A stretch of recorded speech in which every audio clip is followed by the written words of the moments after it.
Party. मैं रूपिंद्रा सचिन कड़ीवाल दोबारा से स्वागत करता हूं हमारे केमिस्ट्री गुरुजी फाउंडेशन चैनल पर। सो बेटा जी, जैसे ही एग्जाम स्टार्ट हो चुके हैं, सो सबसे इंपॉर्टेंट इंफॉर्मेशन क्या है? प्रैक्टिस करना, स्टडी करना। बट कुछ बच्चों का मानना है कि सर हम स्टडी तो करना चाह रहे हैं बट स्टडी हो नहीं रही है, हम कैसे उस पर कंसंट्रेट करें, फोकस कैसे करें? सो हम कुछ पार्ट तो सर मिसिंग कर रहे हैं। तो वो मिसिंग पार्ट क्या है सर? सो बेटा जी, जब मैं 10th क्लास में था, मेरा भी 7 ईयर का एक्सपीरियंस हो चुका है 10th क्लास और 12th क्लास को टीच करते हुए। और जब मैं खुद 10th क्लास में था, मेरे बोर्ड एग्जाम में 99% मार्क्स आए थे साइंस में और मैथमेटिक्स में। सो उसमें मैंने ऐसी क्या टेक्निक्स फॉलो करी थी, क्या गाइडेंस थी? मेरे जो ब्रदर सिस्टर थे, मींस एल्डर ब्रदर और सिस्टर, वो मुझको गाइड करते थे कि ये चीज आपको फॉलो करनी है, ये टेक्निक यूज करनी है, कैसे अपने आप को कंसंट्रेट करना है स्टडी के लिए। सो हमारे पास ऐसा कोई बड़ा रूम नहीं होता था या फैसिलिटी कि हम वहां पे जाके हमें सब कुछ एक रूम में मिल जाए। बट हाँ, मेरे पेरेंट्स ने सपोर्ट किया है या मेरे ब्रदर सिस्टर्स ने सपोर्ट किया है, तो उन्होंने मुझे कुछ गाइड किया था। सो मैं भी ऐसे मैंने जो ऑब्जर्व किया है कि आपको, मतलब आपके बड़े भाई की तरह समझिए मुझे आप, तो मैं भी चाहता हूं कि जो गाइडेंस मुझे मिली है वो आपको भी मिले, ताकि आप भी अपने साइंस मैथ में या आपके जो बोर्ड एग्जाम के जितने भी सब्जेक्ट हैं, वेदर आप बिलोंग कर रहे हैं साइंस से या आर्ट से या कॉमर्स से, तो आपको कंसंट्रेशन पावर इतनी रहे कि हाँ 30 डेज के इस प्लान में आप पूरा फोकस हो जाए अपने स्टडी के लिए। तो चलिए बात करते हैं कि हमें फोकस कैसे करना चाहिए स्टडी में। तो पहली टेक्निक बेटा जी मैं कह रहा हूं प्रायोरिटाइज के बारे में, मींस प्रेफरेंस किसे दें आप। तो सबसे पहले बेटा जी टॉपिक आपने सारे करने हैं। देखो बोर्ड एग्जाम में आप क्लियर हो रहे हैं तो टॉपिक सारे आने चाहिए आपको, लेकिन मैं कहूंगा कि सबसे पहले प्रेफरेंस रखिए अपने टॉपिक की। आपके सैंपल पेपर्स में कौन कौन से क्वेश्चन इंपॉर्टेंट आ रहे हैं, सीबीएसई का ऑफिशियल सैंपल पेपर में कितने क्वेश्चंस को इंपॉर्टेंस दी जा रही है, आप हमारे केमिस्ट्री गुरु फाउंडेशन चैनल पे उसे सर्च कर सकते हैं। आपको मैथमेटिक्स और साइंस के सारे आपको इंपॉर्टेंट टॉपिक वन शॉट के साथ मिलेंगे। तो हमने इसमें डिस्कस किया है कि कैसे कितने टॉपिक्स इंपॉर्टेंट आ रहे हैं, कितने सैंपल पेपर के एक्सपेक्टेड क्वेश्चन है और 90% चांसेस किन क्वेश्चंस की बन रही है। जैसा कि मैं फिर बोल रहा हूं, टॉपिक आपको एक भी नहीं छोड़ना है, बट सबसे पहले आपको देखना है कि कौन से टॉपिक को प्रेफरेंस देंगे, प्रायोरिटाइज किसको करेंगे आप। जो भी आप कंसेप्ट कर रहे हैं, कोर कंसेप्ट डिटेल में कीजिए। मींस 30 डेज के पास आपके पास इनफ टाइम है बेटा जी। सीबीएसई ने आपको बहुत टाइम दे दिया है, तो उसको यूटिलाइज करना है। जब भी आप करेंगे तो डिटेल में स्टडी करिए और नोट्स आपको हमारे टेलीग्राम चैनल से जरूर मिल जाएंगे सारे के सारे। ठीक है, बात करते हैं हमारे स्टडी प्लान के बारे में। देखो अब स्टडी करनी है तो बिना प्लानिंग के कहीं नहीं चल सकते हैं हम। ठीक है, अगर धोनी भी चलता है, कपिल देव आपको अगर जानते होंगे क्रिकेटर है, तो उनके माइंड में एक सेटअप रहता है कि आज हमें इस टीम के साथ खेलना है, इस इंग्लैंड के साथ खेलना है कि युगांडा या किसी भी कंट्रीज के साथ खेलना है। तो माइंडसेट रहता है कि वो कितने स्ट्रॉन्ग है और हमें किस स्ट्रेटेजी को फॉलो करना है कि जिससे हम उनको बीट कर सके और विन कर सके गेम को। तो ऐसे आपको अब स्टडी आपका एक गेम है पूरा बेटा जी। आपको एक पूरा माइंड सेट करना है कि आपका एक प्लानिंग होना चाहिए कि आज मुझे ये टॉपिक करना है, तो आपके माइंड में स्टडी प्लान रहना चाहिए। बट ये ध्यान रखना चाहिए कि जो स्टडी प्लान आप आज फॉलो कर रहे हैं तो उसके साथ आपको वो कल भी फॉलो करना है। ऐसा नहीं है कि वो स्टडी प्लान सिर्फ 1 वीक तक चल रहा है और उसके बाद वैनिश। नहीं, यही हमारा ड्रॉबैक होता है। जो चीज मैं ऑब्जर्व कर रहा हूं, मैंने देखा है बच्चों के अंदर और जो मैंने अपने अंदर देखा था, जो मुझे गाइडेंस मिली है, तो मैं चाहता हूं इस गाइडेंस को आप तक जाए, आप भी 90+ स्कोर करो। तो उसके लिए आपके लिए परफेक्ट स्टडी प्लान होना चाहिए और वो कांस्टेंट रेट से चलते रहना चाहिए। ऐसा नहीं है कि आपने उसे ब्रेक कर दिया। ठीक है, गुड ब्रेक का मतलब बेटा ये नहीं है कि आपने फिर स्टार्ट कर दिया, सोशल मीडिया पर स्टार्ट हो गए आप। अभी आपके पास एक यूट्यूब एक ऐसा मोड है, मतलब जिसमें आप अपना फुल फोकस कर सकते हैं। बहुत सारे यूट्यूबर्स हैं और मैं बहुत सारे तक नहीं जाऊंगा, अपने चैनल की बात करूंगा तो आपको सारे मैथ और साइंस के डिटेल कंसेप्ट मिलेंगे, डाउट सेशन मिलेंगे। ठीक है, जब आपका माइंड रिलैक्स करने को कहता है तो एक पोमोडोरो टेक्निक्स मैंने आपको पहले भी बताया है। पोमोडोरो टेक्निक्स मींस ये नहीं है आप पूरा रिलैक्स कर रहे हैं हाफ एन आवर 1 आवर का, बेटा स्टडी प्लान किया है तो उसमें टेक्निक भी यूज करनी है। ठीक है, सिर्फ 10 मिनट्स का ब्रेक लो, 15 मिनट का स्लो स्टडी करो। ठीक है, इस प्लान से चलना है।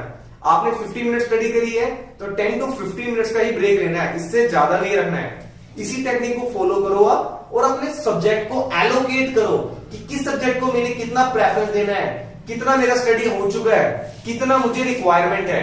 ठीक है, बात करते हैं reward yourself for every session.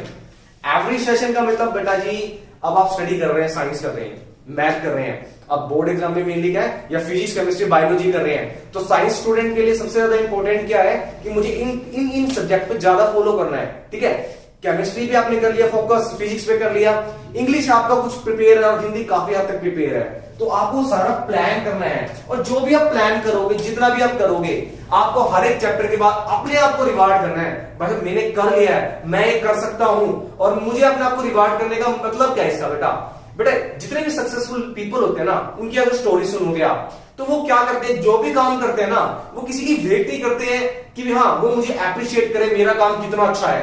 वो खुद को रिवार्ड करते हैं कि मैंने ये सोचा था, मैंने ये प्लान किया है, एक सफिशिएंट टाइम का ब्रेक लिया है और फिर उसको मैंने एग्जीक्यूट किया है। ठीक है, ये सब क्या है, इस सब के लिए प्लानिंग चाहिए होती है। और जब वो काम सक्सेसफुल हो जाता है ना, तो उन्हें लगता है कि हाँ ये मैंने किया है, इसमें मेहनत मेरी थी, तो वो खुद को रिवार्ड करते हैं। तो कभी भी किसी की वेट नहीं करनी, किसी पीपल की कि हाँ वो हमें रिवार्ड करेंगे। आपकी स्टडी है, आपका प्लान है, आप स्कोर करेंगे इस चीज में, सो रिवार्ड भी आपको लेना चाहिए। सो किसी के रिवार्ड की वेट करे बिना खुद को रिवार्ड कीजिए। ठीक है, और रिवार्ड के लिए हमेशा याद रखना है, जब ये रिवार्ड होता है ना, लाइक आपने अगर मैं बात करूं ना मैथमेटिक्स की, तो रियल नंबर से बहुत सारे P/Q फॉर्म में क्वेश्चन आ रहे हैं, डेसिमल फॉर्म में। एसिड बेस चैप्टर की बात करूं तो उसमें जितने भी केमिकल फॉर्मूलेज है और पीएच है, पीएच वैल्यू के ऊपर बहुत सारे क्वेश्चन आ रहे हैं। ठीक है, इस पे ज्यादा प्रेफरेंस दी हुई है। तो मैंने अगर प्लान किया कि मुझे ये चैप्टर करना है, और मैंने 3-4 सैंपल पेपर कर दिए उसके, मतलब एसिड बेस के 3 सैंपल पेपर कर दिए, जितने क्वेश्चन आते हैं सारे कर दिए भाई साहब। तो सारे क्वेश्चन पे क्या होगा, जब आप एक सैंपल पेपर बाद में उठाओगे ना, ठीक है, फिर आपको लगेगा भाई साहब मैं तो सारे क्वेश्चन कर दिए हैं, फिर आपको प्राउड फील होगा। तो प्राउड क्या है बेटा जी, वो क्या है, रिवार्ड है आपके लिए। मींस आपको कितनी खुशी होगी ना कि आपने सारे के सारे क्वेश्चन कर दिए इस चैप्टर के। तो यही बेटा रिवार्ड है आपका, यही आपकी एप्रिसिएशन है। ठीक है, अपनी एप्रिसिएशन अपनी खुद किया करो, यही एक पॉजिटिव और सक्सेसफुल पीपल का एक इंडिकेशन है। हाँ, सक्सेसफुल पीपल और क्या करते हैं, रिवार्ड के साथ साथ अपने टाइम का मैनेजमेंट करते हैं। ठीक है, अभी आप देखो टीन एज के अंदर है, सारे के सारे हम जितने भी स्टूडेंट हैं 10th 12th के एग्जाम के, जो भी बोर्ड एग्जाम में क्लियर हो रहे हैं, सारे के सारे टीन एज में हैं। तो बेटा जी टीन एज के लिए हमेशा ये ध्यान रखना है आपको कि आपके पास इतना टाइम होना चाहिए कि आपका सारा एक जितना भी प्रोसेस है वो कंटिन्यूड रहे। ठीक है, एग्जीक्यूट प्रॉपरली हुए। तो एग्जीक्यूट होने के लिए उसमें थोड़ा बेटा एनर्जी भी चाहिए होती है। वो एनर्जी कहां से मिलेगी आपको, वो एनर्जी बेटा मिलेगी आपको स्लीप वेल। स्लीप वेल के गद्दे नहीं बिछाने हैं आपको एक प्लान करना है कि इतना आपका स्टडी प्लान है, इतना आपका रिलैक्स मोड है। ठीक है, एक गुड स्लीप आपके लिए एक गुड एनर्जी लेके आता है। मींस 30% एनर्जी तो आपकी एक अच्छी नींद से स्टार्ट होती है। तो 7 to 9 आवर्स आपके लिए सफिशिएंट है, बट इतना ज्यादा भी नहीं सोना है कि आप स्टडी प्लान को ही डिस्टर्ब कर दे। 7 to 9 आवर्स की बेटा जी अच्छे से स्लीप लेनी है। ठीक है, अच्छी नींद लेनी है और एक अच्छी एनर्जी के साथ नेक्स्ट डे स्टार्ट करना है, फिर उसी स्टडी प्लान के साथ। ठीक है, मैंने बोला एवरी डे, तो एवरी डे फॉलो होना चाहिए। अच्छा, बात करते हैं जो टॉपिक कर रहे हैं आप। ठीक है, whatever topic you are doing, you are studying, you are practising, तो जितने भी टॉपिक आप प्रैक्टिस कर रहे हैं उसको समझिए कि कितना टॉपिक के अंदर डीप क्वेश्चन दिया हुआ है। जैसा अगर मैं बात करता हूं, मैं फिर एसिड बेस चैप्टर की बात करता हूं, तो उसमें एक क्वेश्चन आता है आपका कैल्शियम हाइड्रोक्साइड का, CO2 एक्सेस में पास कर रहे हैं और या उसे CO2 लिमिटेड अमाउंट में पास कर रहे हैं, तो जो प्रेसिपिटेट का कलर कैसे चेंज हो रहा है, वो मिल्की कब हो रहा है और वो डिसअपियर कब हो रहा है। तो ये आपके एनसीईआरटी का बड़ा ही इंपॉर्टेंट क्वेश्चन आ रहा है पिछले 6-7 साल से। ठीक है, 6 to 7 ईयर से बहुत एक्सपेक्टेड क्वेश्चन माना है। एनसीईआरटी में हाईलाइट कर लो भाई साहब, इसे क्वेश्चन आएगा।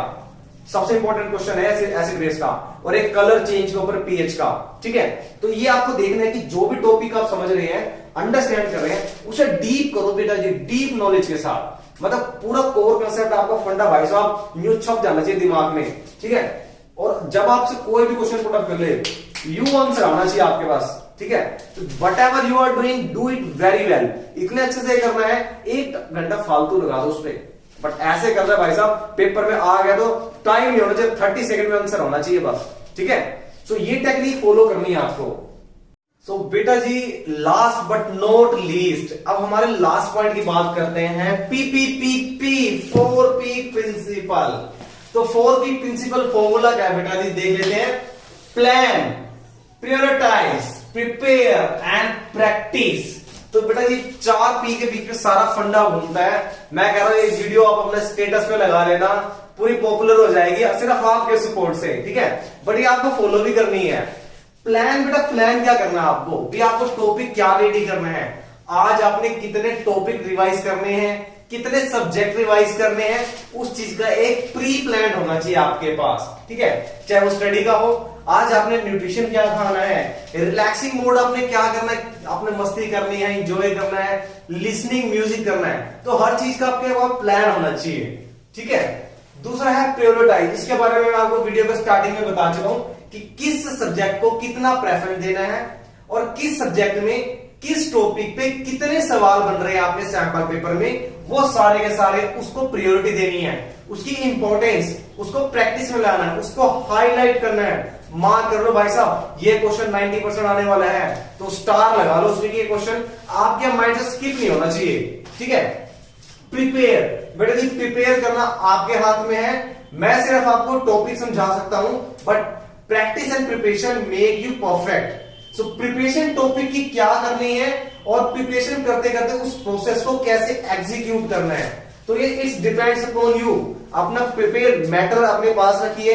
नोट्स हाफ काम मैं कर देता हूं भाई साहब आपके लिए, पूरे नोट्स आपको डिजिटल नोट्स दे रहा हूं मैं, ठीक है। हर टॉपिक के आपको सचिन कड़ीवाल करके सर्च कर लेना यूट्यूब पर और टेलीग्राम चैनल पे, हमारे चैनल केमिस्ट्री गुरु फाउंडेशन पे आपको मिल जाएंगे सारे के सारे, ठीक है।